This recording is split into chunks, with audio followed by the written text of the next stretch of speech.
Olá pessoal, cá estamos para mais uma aula sobre a Escola de Frankfurt. Na aula passada a gente se dedicou, nas duas aulas, bem verdade, né, a fazer uma introdução geral às características da escola, seus autores, primeira geração, segunda geração, e também as características gerais da teoria crítica e da teoria tradicional.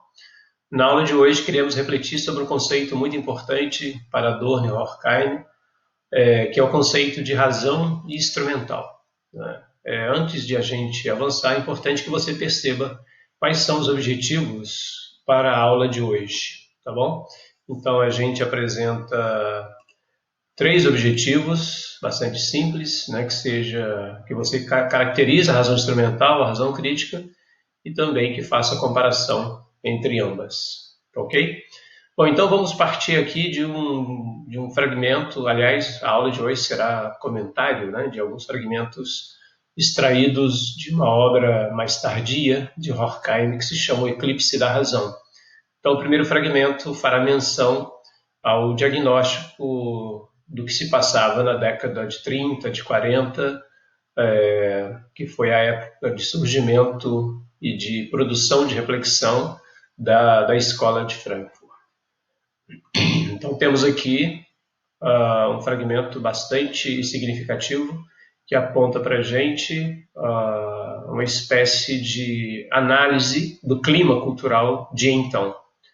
Afirma Horkheimer: as potencialidades presentes de realização social superam as expectativas de todos os filósofos e estadistas que já esboçaram em programas utópicos a ideia de uma sociedade verdadeiramente humana. Ainda assim, as esperanças do gênero humano parecem estar mais distantes de sua realização hoje do que nas hesitantes épocas em que elas foram formuladas pela primeira vez. Então, reparem, ele está dizendo que houve tempo na reflexão filosófica em que a razão jogou um papel muito significativo na realização de uma sociedade que fosse verdadeiramente humana, e que o momento em que ele está vivendo, não é, essa, digamos assim, vocação da razão está, de alguma maneira, fadada a um certo fracasso. Esse é o diagnóstico que ele nos apresenta, né, para o momento em que ele vive. E quais seriam, digamos assim, as causas desse pessimismo, né, chamemos assim? Há muitas outras causas, mas ele enuncia aqui, como sendo uma das principais, uma nova forma de se utilizar, ou de se pensar, ou de se aplicar a razão. Não é? Se até então a razão tinha uma competência, digamos assim, mais integral de pensar todas as faces da realidade, não é? E se tinha um caráter também mais formal, aqui ela ganha um outro sentido, que é um sentido mais instrumental, como o próprio nome já diz, ou seja, uma preocupação não mais com os fins, mas uma preocupação principalmente com os meios para se chegar a determinados fins, que não mais os fins apresentados pela razão, digamos assim, clássica. E aqui nós temos um fragmento muito importante que ele já apresenta para a gente a definição dessa nova razão. Diz ele: a doença da razão está no fato de que ela nasceu da necessidade humana de dominar a natureza. E aqui é interessante porque ele faz menção lá no outro livro que ele escreve com Theodor Adorno, né, a Dialética do Iluminismo ou a Dialética do Esclarecimento, em que ele vai buscar lá na mitologia grega, né, sobretudo na Odisseia, a presença desse elemento ordenador presente entre os mitos, não é, exatamente para aplicar neles uma certa racionalidade que mais tarde fará com que surja a filosofia, aí no século VI a.C. Ou seja, já é um certo distanciamento do caráter, digamos assim, né, mais fabuloso, mais alegórico, né, da natureza ou dos mitos, para uma competência agora mais racionalizante, que vai aos poucos aí tendo posse, né, e tendo um certo controle daquilo que se convencionou chamar de physis, ok? Então, esse primeiro elemento é muito importante. E essa doença da razão, ele vai dizendo que aos poucos, ao longo, sobretudo, da modernidade, com o contexto aí mais tarde da Revolução Industrial, vai exigindo que se instaure uma organização burocrática e impessoal. E o homem, por consequência, vai se tornando ou vai se transformando no mero instrumento dessa organização mais burocrática. E o sistema da civilização industrial substituiu os fins pelos meios e transformou a razão, que era uma razão objetiva, uma razão formal, uma razão integral, numa razão meramente instrumental para se atingir determinados fins que, a bem verdade, são fins de natureza econômica e de natureza política. Tá bom? Então, esse é o primeiro elemento muito importante que ele nos apresenta. Continuando ainda no seu texto, né, o Eclipse da Razão, ele afirma que o pensamento pode servir para qualquer objetivo, bom ou mal, como todos nós sabemos, né? E que ele é instrumento de todas as ações da sociedade. Porém, aqui está a crise da razão objetiva, que não é mais a razão instrumental, né? Então, esse pensamento objetivo, ele não deve procurar mais estabelecer as normas da vida social ou da vida individual, e que agora, na avaliação dele, né, pelo diagnóstico que ele faz da crise cultural do seu momento, essas normas da vida social devem ser estabelecidas por outras forças que não mais a força do pensamento filosófico. Okay? Então, ele está falando aqui do eclipse dessa razão objetiva, né? E ao mesmo tempo que ela vai se tornando sombra, né? A razão instrumental vai ganhando destaque e vai ganhando luz. Tá? E aqui ele também faz um diagnóstico que é muito acertado, né? Se, por exemplo, na Idade Média, né, a filosofia tornou-se serva, né, da teologia, na modernidade iluminista, ele está dizendo que a razão agora é serva da administração. Qual administração? Essa administração que ele estabeleceu como sendo burocrática e impessoal, ou seja, é uma razão filosófica que está a serviço do poder econômico e do sistema capitalista, né, que vigora já antes, bem antes, né, desde o primeiro contexto anterior um pouquinho à Revolução Industrial, né, e que vai se expandindo cada vez mais. Então, digamos que de alguma maneira esse sistema ele sequestra a razão e a transforma numa razão puramente instrumental. E uma das consequências é que essa dominação da natureza, que é a característica dessa razão instrumental, ela também se aplica, aos poucos, à dominação do homem. Né? A dominação do homem sobre a natureza, a dominação do homem sobre o homem, e hoje a gente já percebe, de alguma maneira, o risco de que também a natureza consegue dar respostas ao modo como ela é tratada. Ok? É importante que vocês frisem que quando ele fala de razão instrumental, ao mesmo tempo ele está falando do sinônimo dessa razão como sendo a razão subjetiva. É essa razão subjetiva que ganha destaque, né, no contexto da razão iluminista ou do momento iluminista, e é a razão objetiva que vai, aos poucos, perdendo lugar, né, nesse contexto da modernidade ou da modernidade europeia aqui, né, falando da Europa iluminista.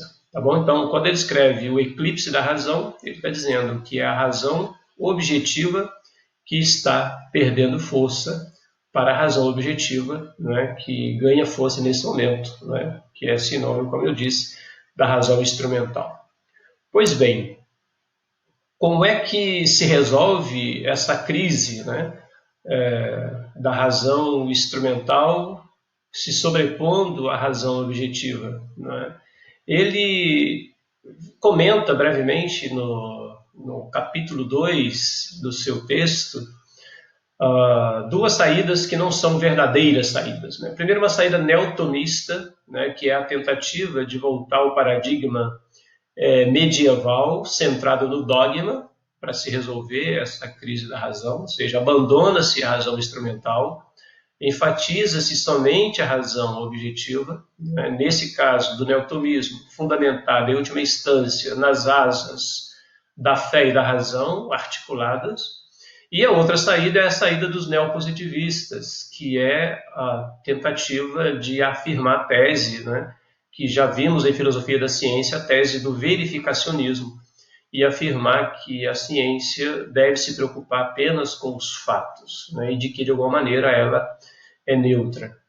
Na percepção do Horkheimer, a perspectiva neopositivista, ao criticar, de alguma maneira, a perspectiva também neotomista, ela esquece que ela vive de uma contradição. Ela também é produto de fé, né? Essa fé no progresso da ciência, né, como solução para todos os problemas. Então, não se pode tomá-la como sendo uma alternativa para se resolver a crise da razão instrumental, tá? Muito menos o neotomismo. Então, qual é o caminho que ele apresenta? Na perspectiva dele, a saída verdadeira consiste não a de jogar, né, teimosamente um conceito de razão contra o outro, mas a de promover uma crítica mútua e assim, se possível, preparar no domínio intelectual, que é o domínio da filosofia, a reconciliação dos dois na realidade. Então, trata-se, à luz da razão objetiva, mostrar os limites da razão instrumental e também, à luz da razão instrumental, perceber os limites de uma razão que é a razão objetiva. Tá? Então, concretamente, esse é o caminho que ele nos apresenta. E do ponto de vista da crítica da razão objetiva à razão prática, né, ele apresenta aqui alguns caminhos. Então, a primeira tarefa da razão objetiva ou da razão crítica, que aqui é sinônimo, né, é denunciar a razão instrumental nestes aspectos que estão aí enumerados. Primeiro, né, que a natureza não pode ser apenas um mero instrumento do ser humano, ou seja, o ser humano não pode, a bel prazer, dominar a natureza, porque de alguma maneira ela vai responder, como já está respondendo. Segundo, é preciso recusar toda a perspectiva positivista, neopositivista de que a razão ou o discurso racional é inútil, porque ele não gera produtos que possam ser, sei lá, ter utilidade prática, né, para geração de riquezas, de poder. Né? Então é preciso recusar essa perspectiva. Terceiro, é preciso desobedecer aqueles grupos que controlam o capital e o trabalho. Então aqui tem um caráter de militância mesmo, né? Se vocês se recordam das aulas passadas, né? Tem muito a ver com a 11ª tese de Marx, de que a filosofia não tem somente a tarefa de pensar a realidade, mas ela tem uma tarefa de transformar a realidade. Em quarto lugar, uma crítica à cultura de massas, e aqui é um tema que a sociologia vai discutir, né? Que é a indústria cultural. Em quinto lugar, é uma crítica à redução da razão à vida administrativa, então a razão precisa se desfazer desse laço, né, ao qual ela está refém. Em sexto, é preciso fazer uma crítica ao ócio criativo, né, imaginar que você, descansando, né, você está produzindo riquezas, né, para a empresa a qual você está vinculado. E é preciso também desmistificar o ócio preguiçoso, ou seja, é preciso recuperar o sentido do ócio, né, como sendo exatamente o espaço para nada fazer, para nada produzir. E por último, é preciso redefinir o conceito de produtividade para além da utilidade. Né? É preciso pensar que o ser humano tem muitas fomes, né? Não só a fome aqui da produção econômica, há vários outros elementos simbólicos muitíssimo importantes que compõem a vida do ser humano. Okay? E a gente podia dizer indiretamente, né, que a razão objetiva também deve e pode ser criticada pela razão instrumental, porque muitas vezes a razão objetiva, como já criticara Marx, né, muitas vezes ela ficou no mundo das nuvens, apenas analisando, refletindo a realidade e muitas vezes não oferecendo aí algum instrumento, né, alguma perspectiva que pudesse inserir na prática, né, que pudesse transformar a realidade, ok? Então aqui está a referência, né, o Eclipse da Razão, que vocês depois podem frequentá-la, né, está disponível como para download, né, para quem desejar se aprofundar, tá bom? Então a gente fica por aqui hoje e na próxima semana a gente avança para a quarta aula sobre a Escola de Frankfurt, ok?